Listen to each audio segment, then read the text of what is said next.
నిజం అన్నటువంటి వార్త హైలైట్ చేశారు. ఇసుక తవ్వకాల్లో భారీగా అక్రమాలు, వేటికి పర్యావరణ అనుమతులు, భారీ యంత్రాలతో తోడేస్తున్నారు. రీచ్ల వివరాలేవి ఇవ్వని ఏపీ ప్రభుత్వం గనుల శాఖ. ఎన్జీటీకి కేంద్ర ప్రభుత్వ సంచలన నివేదిక. ఇసుక తవ్వకాలు లేవంటూ కలెక్టర్లు ఇచ్చిన నివేదికపై షాక్కు గురైన ఎన్జీటీ. గుత్తేదారు శిక్షార్హులని తీవ్ర వ్యాఖ్యలు.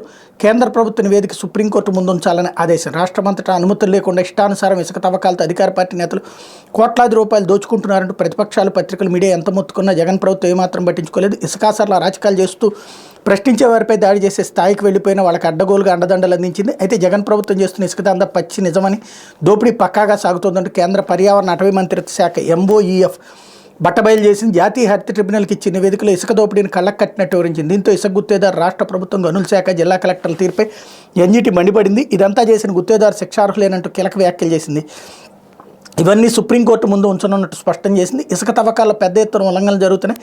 రాష్ట్ర స్థాయి పర్యావరణ ప్రభావ మదింపు సంస్థ సియా నిరుడు ఏప్రిల్ నుంచి ఇప్పటి వరకు ఇసుక తవ్వకాలకు కొత్తగా పర్యావరణ అనుమతులు జారీ చేయలేదు.